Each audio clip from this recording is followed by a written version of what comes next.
시청자 여러분 안녕하십니까? BTV 뉴스 시작합니다. 2023년에 한 해가 저물고 2024년 새해를 준비해야 하는 지점에 와 있습니다. 오늘은 새해에도 이어질 우리 지역 굵직한 이슈들 함께 짚어봅니다.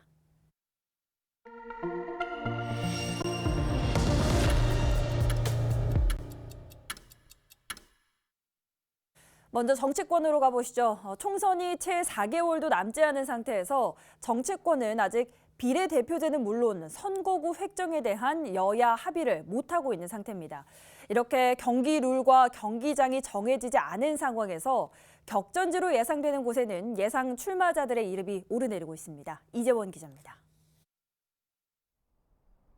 비례대표제 개편에 여야가 아직도 줄다리기 중입니다. 여당인 국민의힘은 20대 총선까지 유지했던 병립형을 당론으로 결정한 상태입니다. 하지만 더불어민주당은 병립형과 준연동형 사이에서 당내 입장을 결정하지 못하고 있는 상황. 병립형은 국회의원 300석 가운데 지역구 의원 53석과 비례대표 47석을 따로 뽑는 방식입니다. 준연동형은 21대 총선에서 도입된 것으로 지역구 의석에 따라 비례대표에 영향을 주는 방식입니다.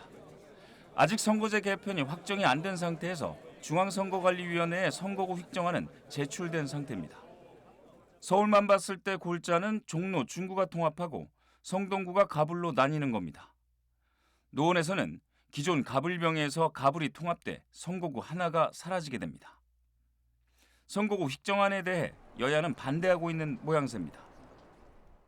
협상을 준비하고 있고 이야기가 오가고 있는 상황인데 여야는 모두 지금 선거구 획정위가 내놓은 그 안에 대해서 반대를 하고 있어요. 종로라는 곳은 아주 상징적인 곳이기 때문에 첫 번째는 이 종로를 중구랑 합치게 되면 이 상징성이 조금 사라진다. 이 부분. 이런 가운데 총선 서울격전지에서는 많은 후보들이 물망에 오르고 있습니다. 우선 통합 이슈가 있는 종로구에는 여야의 굵직한 정치인들이 포진해 있습니다. 국민의힘에서는 현 종로구 당협위원장이자 현지 국회의원인 최재형 의원이 있습니다. 얼마 전 부산시 해운대갑 3선 출신인 하태경 의원이 종로구 출마를 선언한 바 있습니다. 더불어민주당 종로구 현 지역위원장은 고 노무현 대통령의 사위인 곽상원 변호사입니다. 여기에 5선 출신의 이종걸 전 의원도 종로구에 문을 두드리고 있습니다. 여야는 결국 서로의 눈치를 볼 수밖에 없다는 견해입니다. 이 강서구청장 보궐선거할 때 뭐 아시겠지만 이제 국민의힘 쪽에서 이제 김태우 후보로 이제 그 공천을 그 당시 주지 않았어요. 그때 민주당이 끝까지 지켜봤어요. 과연 누구를 줄까?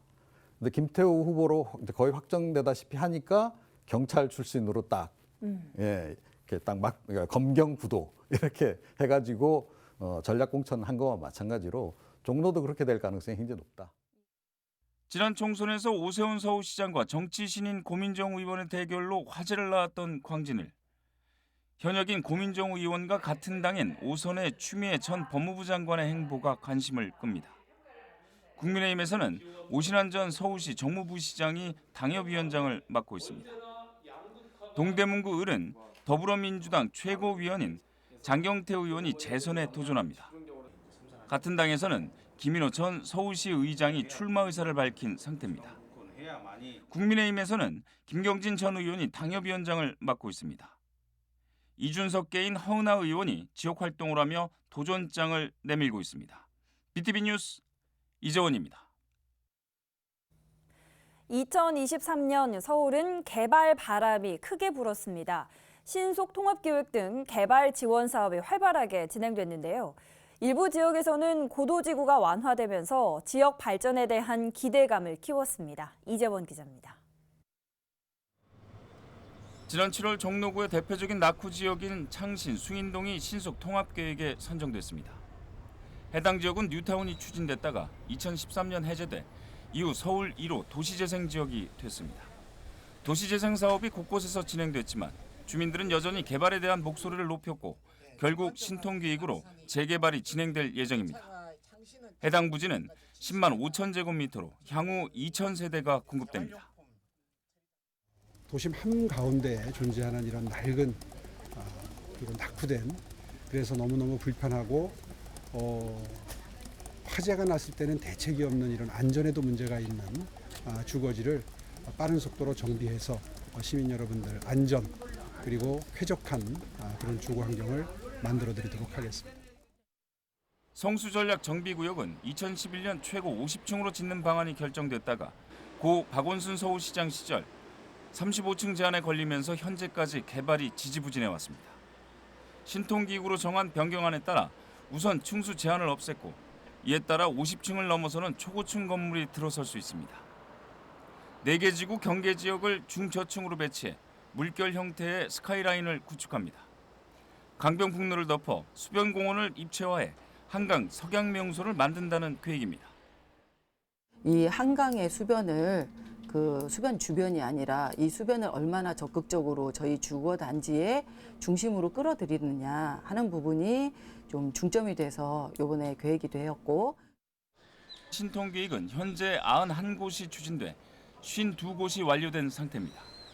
신통계획은 서울시 정비계획의 일환입니다. 계획 수립 단계에서 서울시가 공공성과 사업성의 균형을 맞춘 가이드라인을 제시하고 신속한 사업 추진을 지원하는 제도입니다. 조합 설립까지의 추진 단계를 줄여 행정 절차를 5년에서 2년으로 단축시킨다는 취지입니다.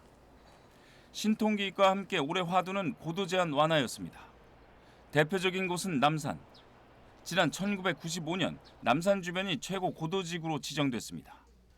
해당 구역인 다산 회원동 등 중구 5개 동 주민들은 재산권의 제약을 받아왔습니다. 서울시 신고도지구 구상에 따라 남산 일대 건축물 높이 규제가 세분화돼 완화됩니다. 기존 12에서 20m로 규제됐던 곳이 최고 40m까지 높이 규제가 풀립니다.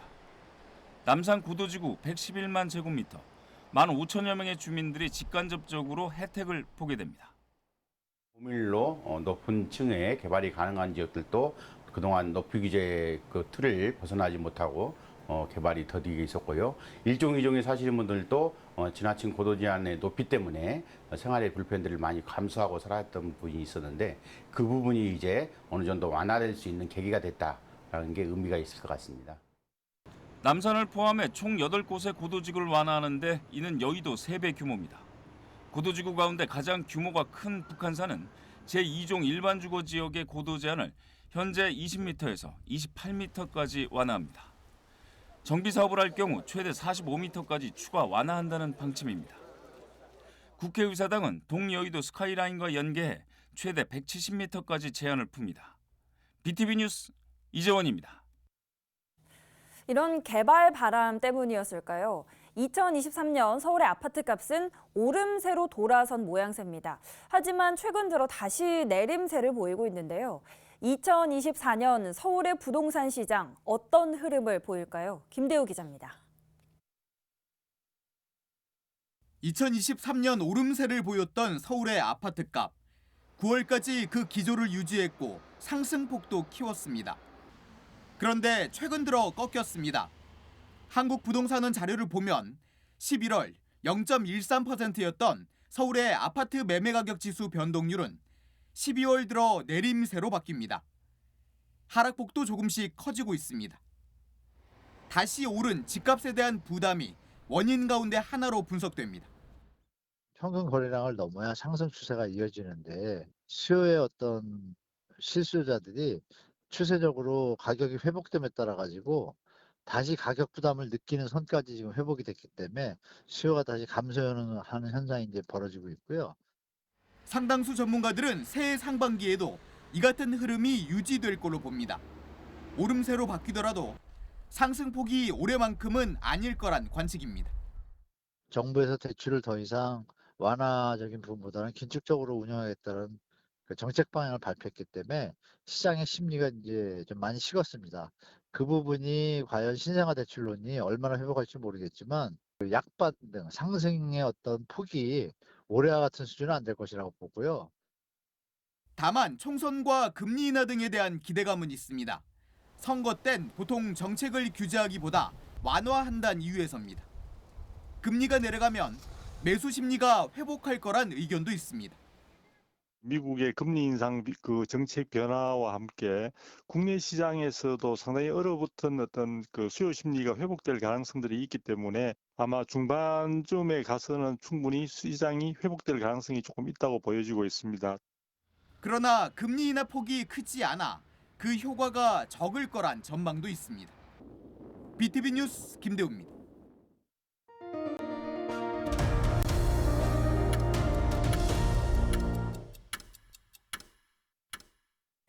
전반기 의장단 선출 잡음에 서울의 일부 구의회 여야 신경전이 계속되고 있습니다. 2024년도 예산 심사에서도 이 싸움은 계속됐는데요.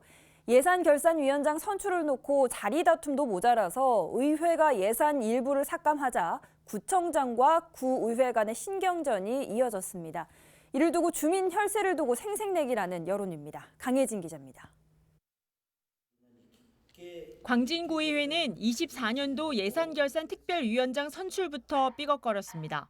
본회의 당일 국민의힘 소속 의원 1명이 불출석하자 의원 전체가 회의에 불참해 위원장 선출을 미룬 겁니다. 파행 일주일 만에 예산결산특별위원회가 열렸습니다. 임시위원장을 맡고 있는 민주당 고양석 의원이 병가로 의회에 출석하지 않자 예산 심사를 미룰 수 없다며 의장 직권으로 회의를 강행했습니다. 오늘 5차에 걸쳐서 회의가 열렸는데 오늘 첨가해서 또 나오지 않았고 했기 때문에 나오신 우리 의원님들만 이렇게 회의를 하게 되었습니다. 모든 것은 의장이 책임을 지고 오늘 회의를 진행하게 되었으니까. 결국 국민의힘 소속 의원들만 참석한 채 예산 심사가 진행됐고 위원장과 부위원장 모두 국민의힘 소속 의원이 선출됐습니다. 예산 심사 기간을 절반이나 날려버린 광진구의회는 어렵게 새해 예산을 심사했습니다. 구청장과 구의회 갈등을 키운 자치구도 있습니다. 중구청은 24년도 예산 5,764억 원을 편성했는데 구의회가 80억 원을 삭감했다며 구청장이 기자회견을 열고 의회를 질타했습니다. 중구를 망가뜨리고 또 중구민의 혜택을 차단시키고 중구민이 알고 누려야 할 정책 홍보를 금지한 포괄적 예산 심사를 그 중구민의 이름으로 강력히 규탄합니다. 유기영 의장과 민주당 중구의회 의원들에게 그 책임을 묻는 주민의 엄중한 심판이 있을 것임을 분명히 밝힙니다. 중구의회는 의회 고유 권한인 예산심의 의결권을 구청이 무시한다고 맞섰습니다. 오히려 예산안 설명에 부실한 구청의 태도와 시설공단과 문화재단 등 산하기관 업무 추진비를 삭감했다는 이유로 구청장이 의회 심의권을 무력화한다고 꼬집습니다. 표결 결과 과반수 찬성으로 최종 가결되었다. 같은 날 중구청은 기자회견을 열고 다시 시작된 막무가내식 예산 삭감이라며 의회를 규탄하는 성명을 냈다. 정확히 1년 전 그날처럼 구청은 또다시 의회를 비판하고 나섰다.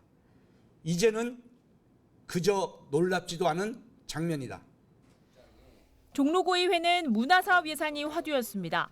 3일 만세의 날 거리축제 예산이 올해보다 9배 증가한 데다 기존에 없던 미래추진단을 신설해 외부 인력으로 채용한 추진단장의 1년 활동비 3천여만 원과 5,800여만 원의 용역비 등이 추가됐습니다. 미래추진단장 채용 논란을 두고 구청과 구의회의 신경전이 지속되다 용역비는 전액 삭감됐습니다. 2024년 새해 건전재정을 화두로 알뜰하게 행정을 펼치겠다던 자치구들. 자리 싸움에 더해 주민 열세를 놓고 구의회와 구청장 간의 신경전으로 이어졌습니다. BTV 뉴스 강혜진입니다.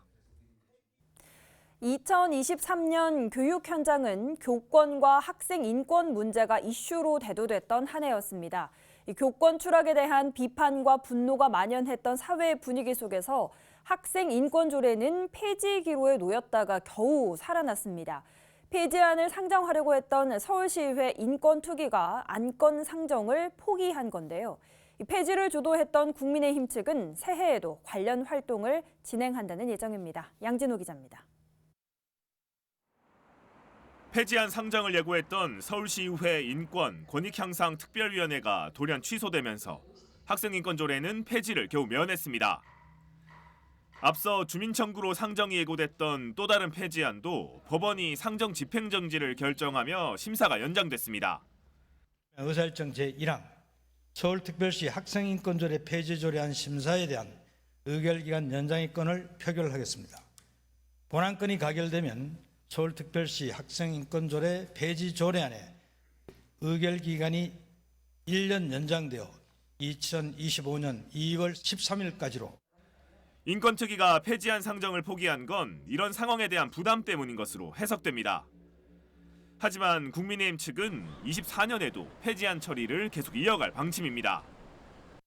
주민 청구 관련된 사항 법원에서 집행정지에 인용을 했었잖아요. 네. 그런 인용권도 있었고 특위에서 다룰 때 있어서 좀 너무 급하게 다루지 않고 조금 더 그래도 좀 들여다보고 좀 논의할 시간이 좀 필요하다라고 생각이 되어서 조례 폐지 시도에 맞서 서울시 교육청은 교육감 1인 시위를 이어가는 등 강경하게 대응했습니다.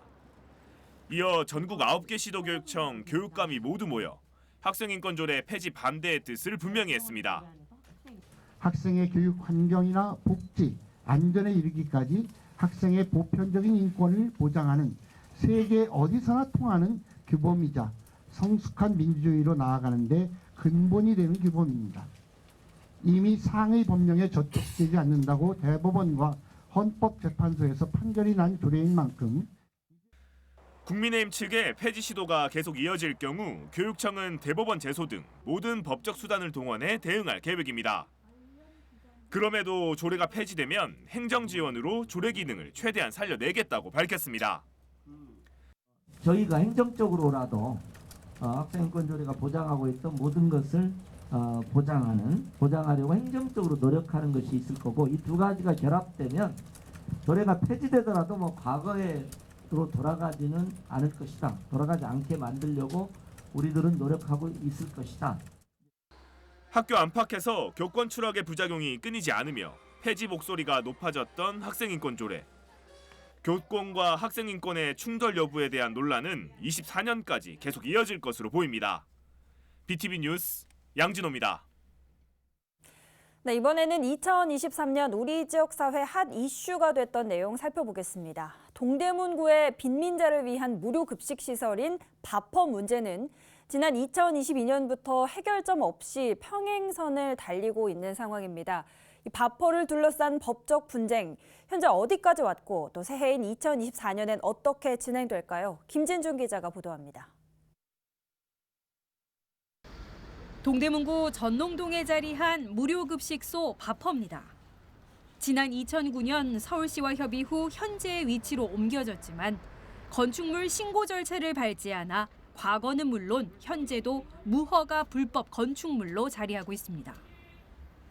지난 2022년 기존 건물의 리모델링에 더해 양옆에 3층 높이 건물을 무단으로 올리며 촉발된 밥퍼 불법 증축 문제. 당시 유덕열 동대문구청장은 딱히 할 수 있는 것이 없다는 입장이었습니다. 그래서 딱히 할 수 있는 행정적인 조치가 없어요. 할 수가 없어요.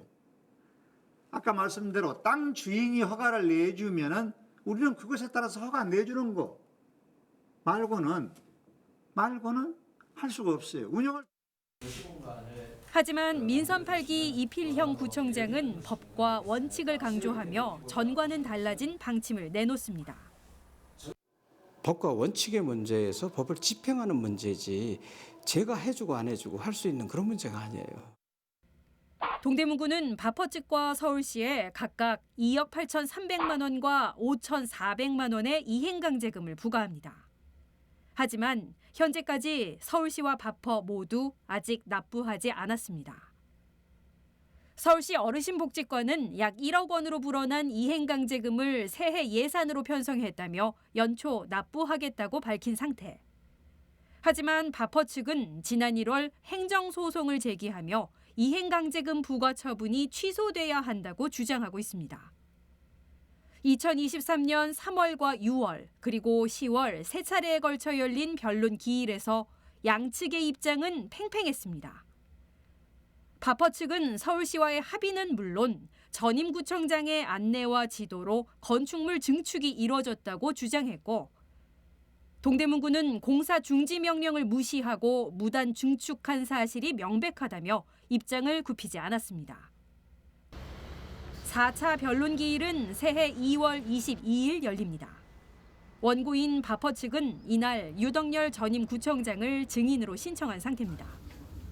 해결점 없이 평행선을 달리고 있는 바퍼 문제가 어떻게 끝을 맺을지 법의 판결을 기다리고 있습니다. BTV 뉴스 김진중입니다. 서울시가 다태아 자녀 안심보험을 무료로 지원합니다. 이 보험은 응급실 내원비와 특정 전염병 진단비, 골절 화상 수술비와 암 진단비 등의 최대 3천만 원을 보장받을 수 있습니다. 지원 대상은 2024년 1월 1일부터 태어난 다태아 양육 가정으로 보험 가입은 출생과 동시에 자동으로 진행됩니다. 서대문구 주민들이 직접 조례 만들기에 나섰습니다. 서대문 주민대회 조직위원회는 지역 주민 4,400명의 서명을 받아 방사능 안전급식 조례를 만들어줄 것을 서대문구 의회에 청구했습니다. 조직위는 서울 25개 자치구 가운데 현재 13곳에 방사능 안전급식 조례가 있다고 밝혔습니다. 하지만 서대문구에는 아직 이 조례가 없어서 주민들이 나서게 됐다고 설명했습니다.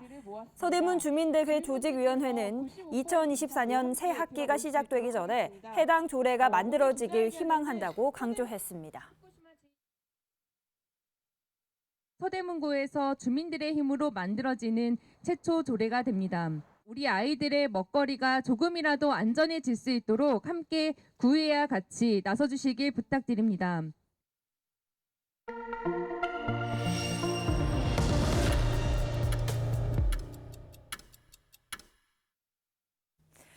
2024년은 갑진년, 청룡의 해입니다. 푸른 용은 지혜와 번영을 상징한다고 하죠. 청룡의 기운으로 희망찬 새해 맞이하시기 바랍니다. 오늘 저희가 준비한 소식은 여기까지입니다. 시청해주신 여러분 고맙습니다.